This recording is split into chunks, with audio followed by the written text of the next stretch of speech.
Welcome to the Shootin The Que podcast presented by Heath Riles Barbecue with tips, tricks, and an inside look at some of the top pitmasters in the game. Now here's your host, Heath Riles. Welcome back to another episode of Shootin The Que. Of course, I'm joined with my good old buddy, Big Jake, today. What's going on, buddy? Hey, everybody. It's been a great time. We've done a lot of good podcasts, and we're back for another one. That's it. Well, man, we got to hang out yesterday, Jake, and have some fun and do some cooking and things. I know those videos probably won't come out pretty quick, but I want to take a chance. We talked, and I know you've got a lot of things going on, just like me. So for anybody that don't know you, kind of tell everybody who you are and how you got started in barbecue. So, for those who don't know, I'm Barbecue with Big Jake. I've got started in barbecue. Well, I started grilling as a kid, and kind of progressed to smoking meats and took to social media. So, by trade, I'm a paramedic. Been doing that for a long time now. And, everything just kind of grew, just kind of kept growing and growing. Now I've got my own line of seasonings. Coming out with some new stuff here actually really soon, and it's just all compounding, and it's a good time, and heck, we're gonna keep going with it. Well, the last time I had you in, you had the SPG and the barbecue rub, and you released the hot honey barbecue and low sodium right after that, and now you're coming with a sweet honey barbecue, right? That's it. So it's gonna be a sweet rub, which most people know traditionally isn't my favorite type of rub, but this one's good. It's got that nice honey flavor that almost melts over the meat. And to me, it's not too sweet. It's not gonna give you diabetes or anything like that, but it's got that good sweet honey flavor, just a touch of smoky. It's gonna be some really good stuff. I think a lot of people are gonna enjoy it. Good deal. Well, I know that right now you can buy a 4-pack of your rubs, right, on your You can. website, and that's known as the what? Quadruple Incorporator is what That's you it. call it. So you know, in my videos, I always say you gotta get it nice and incorporated. So you go buy the 4-pack. It's the quadruple incorporator because it's gonna get it nice and incorporated. You ain't right, man. You ain't right. So when are you officially going to drop your new products? So I'm hoping within the next couple weeks there'll be an official drop. I'm probably gonna give probably about a week early access to my stores. Let them get it on the shelf, get it set up. That way, once I go live on the website, people who know they can buy it in the store, that store's already prepared. So we're going to kind of have it set up that way, and hopefully in the next couple of weeks we'll have it out there. And one good thing too, it will be a part of it, is on my website. We was talking about the quadruple incorporator. So I have two bundles, one being that one, the other one being the barbecue rub SPG bundle. But I just set up last week mix and match 2 for $20 on the website. So you can mix and match, do two SPGs, a SPG and a hot honey. Either way, you're getting that $10 a bottle if you buy two or more bottles. Hell yeah. That's always a good thing, man. Always. How's the feedback been on the rubs you've released so far? Any standouts or your favorites? There's been a lot of really, really good feedback, and I guess one of the best ones, it comes from my SPG. I know there's a lot of people who have a SPG on the market, but I always tell everybody they don't have my SPG. And I guess a lot of people probably say that I may be partial to mine, but one of the biggest things I get all the time is they said, I seen on your comments, on your videos, you said this SPG wasn't just for barbecue, and it's inside the kitchen, outside at the grill, on the smoker, it doesn't matter. So I bought some to prove you wrong, and man, that stuff goes on everything. I get that quite often. It's just really cool. Um, you look at even my TikTok shop, my barbecue rub SPG bundle, got a 5-star rating. Just a ton of great feedback, and it's just really awesome. And I mean, you start getting that feedback in, people enjoying that much product that you produced. That I made these recipes because they were my recipes I used at the house, and people are trying them out. They're loving them, and just that positive feedback. It's been awesome. Well, that's what a lot of people don't understand. It's when you get older and not playing sports anymore and want to be competitive, this gives you kind of a sense of something to work toward and seeing people smile. And I don't know a single person when they cook for someone or taste something once they've cooked that when they see somebody enjoying it, it's a heartfelt. It's a good thing to feel. And I don't know, it makes you want to do more and more and more to put more flavor out there, at least for me. That's it. That's one thing I always say is food's the one thing that no matter what somebody believes or what they think, food, everybody likes it, everybody needs it, and it brings everybody together. So you put them smiles with those flavors, we bringing the world together with a little bit of barbecue. That's right. Well, you recently celebrated your first year in business, 1 year, February 2025. So looking back over the course of that, do you feel like there's anything that really propelled you and pushed you? Or do you feel like you had any setbacks? Any major achievements that you feel like you've gained over the course of a year so far? So, and I've told you this before, but a lot of people don't know I have no background in business. So coming up on my first year in business, and I did have some great people to talk to, you being one of them, with some questions, but still ultimately a lot of lessons were mine to learn. And I tell everybody, I took the Business 101 crash course, and I think I might have failed some of it, but there were a lot of lessons learned. But ultimately, I was lucky enough. I started up with no debt. We pushed through the first year. There were a lot of expenses, but we did well. And one thing that I really held true to, and I continue to do that, is keeping my pricing competitive. And in doing that, I mean, you know how it is. Sometimes you might have to increase your order, maybe get a little better price here and there, and just try to keep all that rolling. I learned just how fast I could spend a lot of money, but I also learned a lot more about holding inventory and keeping up with the market. And it's just been a lot of lessons going on, but ultimately, I wouldn't change a thing. It's been a wild ride, and we're coming in about a year and a half now, and I'm looking back on myself a year ago, and I'm like, the puzzle pieces are finally coming together, and that's a good feeling. I know I've still got a ways to go and a lot to learn, but I just feel like if I can keep stair stepping, get a little more and a little more knowledge and figuring this stuff out, maybe one day I'll be a businessman after all. Well, I don't have any college either, Jake. I never had done anything like I had done, and now doing what all we do, very proud of that. And my dad always taught me the best lesson was a balk lesson.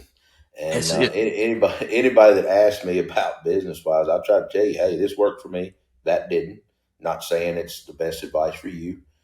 This cost me money, that didn't. I wouldn't do this again. There's a lot of things like that that as you grow and as you scale, you'll see where you started out is not where you're going to wind up. And what I mean by that, you usually wind up leaving the companies that you started with to go to bigger, brighter, bigger, better futures for yourself, right? And it's hard sometimes because it's a hard road. Nobody wants to help you climb that ladder, or there's very few anyway that will give you a hand up it. So buying those lessons and learning that can be hard sometimes, especially first year in business. That's it. And I truly believe if after your first year, if you don't walk into the office and have at least a couple boxes of crap you spent too much money on that you shouldn't have, you probably ain't learned any lessons yet. That's right. Um, is there any gratifying moments that stood out during your journey for the first year? Like a Oh, milestone moment, like I can't believe that just, I done that. absolutely. And it actually goes all the way back to the beginning. So I launched on TikTok Shop, and I think 2 or 3 days later, I launched my website. 5 days in, I sold out. And now I didn't have 15 pallets worth of inventory, but I bought enough inventory I thought would last me about a quarter, and 5 days in, I sold out. Well, if you actually remember, I was calling you trying to figure out how to get inventory back in faster because I was like, wow, I did not expect this at all. Yeah. And wow, that was truly, I mean, talk about make you feel good inside. Just the launch went great, and you told me before too, the initial launch is going to be huge, and then you got to build it back up from there. And I think we've done a good job at doing that. But yeah, that blew my mind. Well, business to me is like, what do you want to call it, water skiing or jet skiing or whatever. It's just a ripple. And so you just got to ride that wave. It's up, down, up, down, up, down, all the way across. There's good weeks in business and there's bad weeks in business. And I mean, You think you got money till you start paying bills. That's what I tell people. It looks good Absolutely. on paper. It looks great on paper. If you could go back and talk to Jake from a year and a half ago, what advice would you give him in making the leap you've made? I would go back and just really probably not be so hesitant. You and I talked before about kind of the direction I was going, and I was kind of hesitant to do it. And I mean, it's always it's weird. I'm one of those people. I don't care what anybody thinks about me. And honestly, I think it's because of how cheap I am. I didn't want to invest that much money into a product that I knew I liked and then sell it to people. And they're like, man, this tastes like crap. I know my product. I know it. I know how it tastes. I know it tastes good. But it's always a weird feeling when you're investing thousands of dollars into something and you don't know how it's going to do, even from new launch to new launch to new launch. You know how it is. You don't know how the market's going to respond. And you're putting a lot of money in this. So I guess the biggest thing I would say to myself is just do it. I tell people all the time, they print more money every day. This is a journey, and you're never going to hit a home run unless you swing the bat. Well, I when I decided to do it myself, I think I've told you this, that I put $28,000 on an American Express card, and I said I'm either going to make it or I'm going to pay $500 a month on something that I don't drive. Yep. But I only have a one shot kind of opportunity, and I wish that I'd have done it long before I would have. And that first step is always the hardest. I've actually got a friend right now, a couple of friends taking that leap of faith into entrepreneurship, and and I'm very proud to say he's like it's starting to really roll for him right now. So he's going to be very very busy coming up with his journey. It's not a barbecue, but I wish it was. Well, recently I run into you in Chicago. We were at the Ace Hardware Trade Show, and I texted you because I looked over and there was a sign with your name on it for the demos. And I was like, well, he didn't even tell me he was going to be in Chicago. And you remember I texted you and you're like, yeah, I Yeah. just got my arriving, I think is what you said. And right now, and I'm like, well, you should have told me you were going to be here. But yeah, you wasn't far from us in there. So how did you enjoy the Ace Hardware show this year, doing the demos and things like that? Well, I want to start off with I already told you, but we can go ahead and put a little bit of that weight on Mitchell Bedwell because he invited me to ride up there with y'all, and then never even told you. But you were on vacation. I didn't want to bother you and stuff. But yeah, no, Ace was a great time. The demo was pretty cool.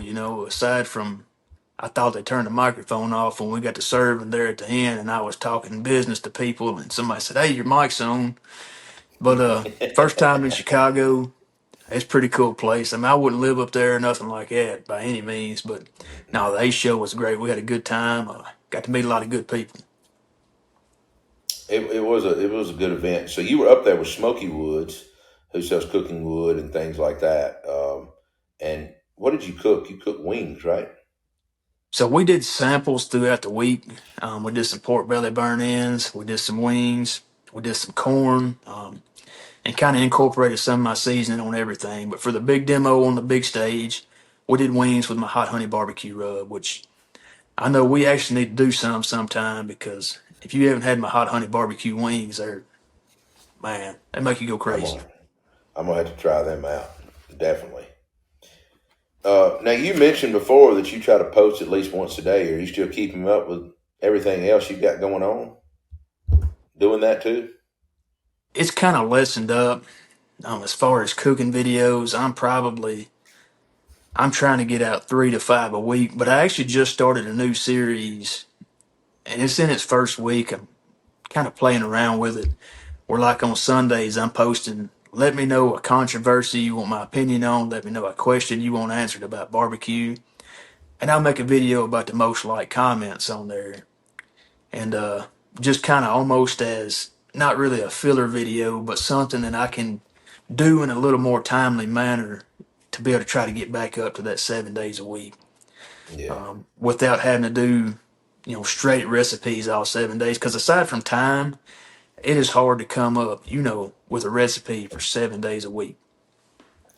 Well, as yes, I agree 100%. It's hard. You know how much filming we do. I would never get to a point of dropping 7 recipes in a week. It's No. I think the 2 to 3 that we do every week is more than enough, considering the amount of filming that we do and the fringe videos and things. And I just, no, I can't be the 5, 6, 7 day a week guy posting. I can't do that. We make some posts every day, but it's not all recipe content, unfortunately. Well, and one thing that I've tried to incorporate a little bit is kind of something that y'all do, and that's, I told you yesterday, my goal is to start doing at least one long form video a month.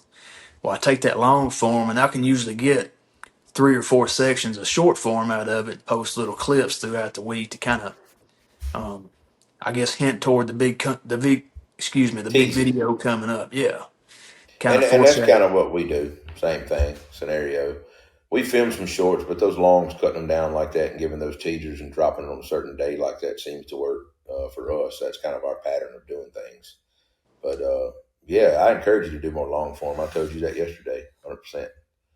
Yeah, and it's a time thing. I'd love to do more of it, but when I can take a short form and bust it out pretty quick, that long form, well, you know how it is. It takes a lot longer, even on the editing side and everything else.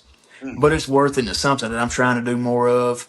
I actually have 2 separate lists of short form and long form ideas that I'm trying to do a little better about. Well, we've been seeing a lot of grilling and tailgating recipes from your page lately. You leaning more into football season on your content right now, of course. I am, it's that time of year, and people are looking for different ideas. And that's kind of something I get a lot of questions about every year. So usually, once we hit this time of year, I kind of, I'm not going to call it a repetitive schedule, but I kind of have a direction I go. We hit beginning of football season, we're doing tailgate. Of course, then you get in the holidays. You're looking at holiday recipes. You get in winter time, you start looking at more inside soups and stews, etc. I still keep some smoking and grilling throughout the whole year, but there's kind of a direction turn once you hit this point in the year. To me, the spring is really hardcore grilling and smoking season, but now people are looking for those tailgate recipes. Yeah. Of course, I feel the same way too. And so, talking about recipes, yesterday we cooked, and I guess I'm gonna give a little hint into what you done. You replicated the boudin stuffed cream cheese bacon wrapped shrimp that you cooked at Memphis in May, and those were absolutely delicious yesterday. If I had to complain about anything, I wish I could have found some bigger shrimp for you instead of those black tiger shrimp. But those were great. I mean, I thought they was just fantastic for sure. And you done your jalapeno popper mac and cheese, Mm-hmm. and man, it was good. It was good. Yeah, and It those was were real good. 2 great recipes, but I tell everybody, because I've done the jalapeno popper mac and cheese, think back last year, and every time I've made it, the whole pan gets gone. It doesn't look like a traditional mac and cheese. You get all the white cheeses, but man, you just get all the flavors there, and that fresh jalapeno just really takes it over the top. It really does. It really does. I actually have thought about that last night about how I could make another good mac and cheese off of that base there, like that. Mine was usually a little different than that, but using all that heavy cream in there with the cheese coming together just perfect with a heavy dose of seasoning. That was Absolutely. perfect. A lot easier than trying to make your own roux. That's it. And that's kind of whenever I first started posting videos, I was a hardcore roux guy. Don't get me wrong, I love a good mac and cheese with a roux base. But I've come to learn that a lot of people, when they're making a quick mac and cheese, don't want to put that time into it. And that's fine. You can make a good mac and cheese without it. And I don't mind showing you how. That's exactly right. That's a great way to put that, Jake. There's not a right or a wrong way. I would say in a lot of cooking. I was having this conversation with another chef friend of mine yesterday, too. That just because chefs are trained one way and us backyard guys are trained another way, we're used to trying to get a good flavorful bite, especially in the South. And when you Exactly. take somebody who's been to culinary school with just salt and pepper, I don't know. I can tell a difference instantly in that. And we like that little bit of flavor bomb here, is how I like to describe it. It's just pretty, I don't know. But salts are a big thing. I will say that you have seen all the salts at my house, the finishing salts, Mhm. and all that. And it's I don't know, really unique on how you finish some steaks and how you finish out. And I'll say that just maybe cooking with all pepper on the steak. I don't know if you've done that or not, and then I finishing it have. with finishing salt. That's we've done a lot of unique things lately, and those are really cool, really good techniques. But I still prefer a loaded up dry rub better when it's run like that. I don't know why. I just do. No, I'm right there with you. Mm. Well, have you spotted any new food trends lately that you're itching to put your spin on? Here lately, it's been I don't really have my eye on much of anything. I kind of went along with that roll up, the bacon pinwheel style burger, and mine kind of fell apart on me. I thought about taking that and making like a smash burger out of it and kind of doing my spin on it.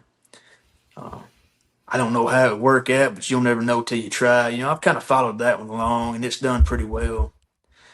But to me, it wasn't my favorite thing in the world when I tried it. It was good, the flavor was there, but I think I'd rather just have some bacon on top of it. That's really one of the biggest ones I kind of followed. Well, now that you say that, I done a barbecue little pinwheel deal, right? And I done the whole burger on it and mashed it down and seasoned it and rolled it up and done it, and we smoked it off. And it was great, like you said. But as far as a burger goes, I think it was cool on a little slider thing that we ended up putting it on. I didn't even put that on the video.